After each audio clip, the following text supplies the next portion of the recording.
Sin duda, el magnicidio de Ekaterimburgo pasa a los anales de la historia como uno de los hechos más espantosos de toda la crónica humana. Fue el fin de una dinastía, la Romanov, y la verdad es que aquel episodio cruento dejó tantas brumas como incógnitas. La verdad es que durante más de 80 años se estuvo dilucidando si alguno de los integrantes de aquella familia real rusa pudo sobrevivir al inmenso castigo al que fueron sometidos.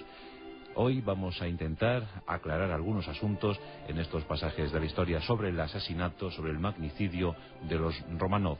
Pero nuestra historia comienza en el año 1920, 2 años después del regicidio.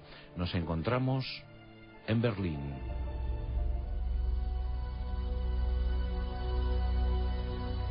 ...17 de febrero de 1920...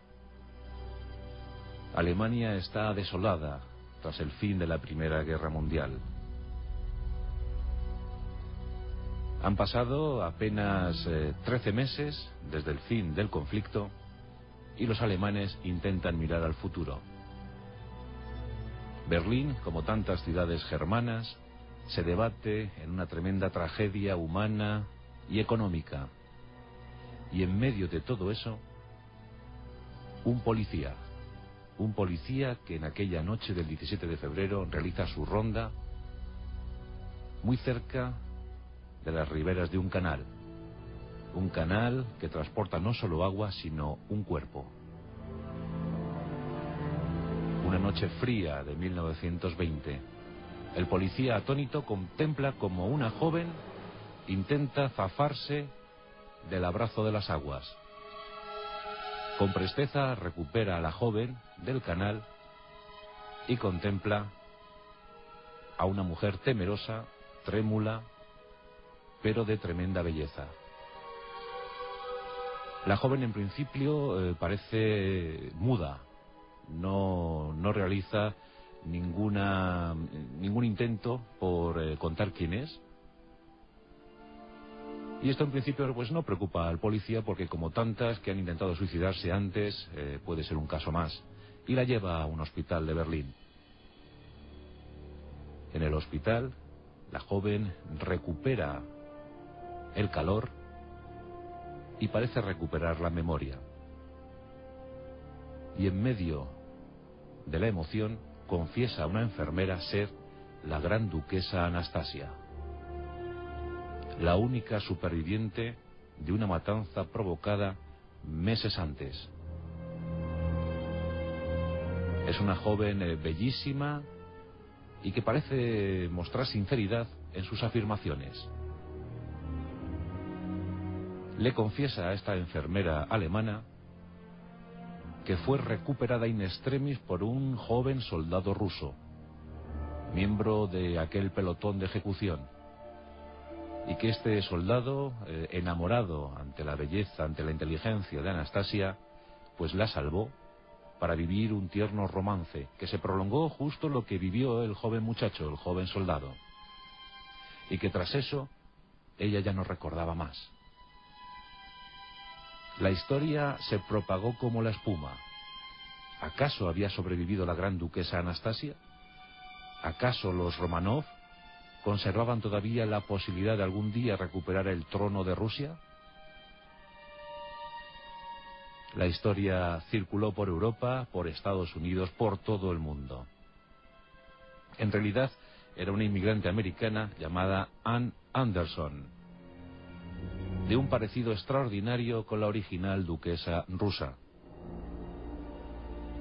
Y como es de suponer, los supervivientes del clan Romanov, exiliados en cualquier punto de Europa, pues rápidamente quisieron conocer a la joven. Entre esos supervivientes se encontraba la propia hermana del zar Nicolás II, Olga Romanov, y también la hermana de la zarina Alessandra, Irene de Prusia. Ambas familiares interrogaron a la joven, pero titubearon ante el testimonio mostrado por Anne Anderson, supuesta gran duquesa Anastasia. Esto acontecía en 1923, y la verdad es que no fue la única que afirmó ser Anastasia. Fueron decenas de jóvenes las que se arrogaron el derecho de ser la única superviviente del clan Romanov. Y eso hasta 1997, año en el que se desveló el gran enigma. Y todo gracias a las investigaciones en ADN. Pero tuvieron que pasar casi 80 años para saber la auténtica verdad. Bueno, será por tanto que nos retrotraigamos en el tiempo, vamos a retroceder en el tiempo para saber cómo fue aquella noche fatídica en la que murieron asesinados un zar, sus descendientes y sus mejores hombres de confianza. Viajamos, por tanto, hasta el año 1918.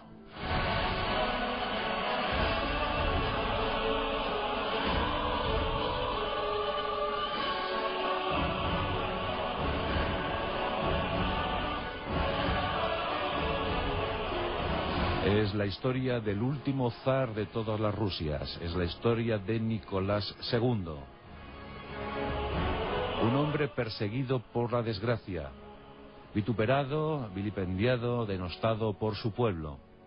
Tras el desastre de la Primera Guerra Mundial, conflicto bélico en el que habían fallecido millones de rusos, y el estallido de la Revolución de Octubre, la Revolución bolchevique, la situación para la Rusia imperial estaba muy comprometida. Tanto que los nuevos ideólogos, los nuevos gobernantes comunistas, los hombres que habían tomado el poder de la gran nación rusa, Lenin, Trotsky, Stalin, comenzaban a preparar planes de futuro, y en esos planes de futuro desde luego no contaban los Romanov. El 20 de mayo de 1918, el zar Nicolás, su mujer, la zarina Alexandra, el zarevich Alexei y sus 4 hijas, Olga, Tatiana, María y Anastasia, se encontraban en la localidad de Ekaterimburgo, un pueblecito sito en Rusia central. Con ellos muy pocos servidores, tan solo su médico personal, Eugenio Vodkin, y 3 ayudantes. 11 personas en total. En aquel día, en ese 20 de mayo, la familia imperial esperaba mejores acontecimientos. ¿Acaso un exilio en Crimea y posteriormente en Europa?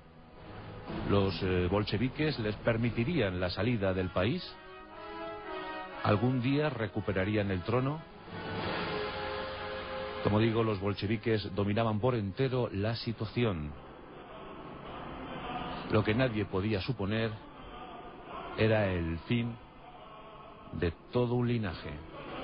Un linaje iniciado en los mismísimos tiempos de Iván IV el Terrible, cuando se casó con una mujer de idéntico nombre a la gran duquesa Anastasia, Anastasia Romanov.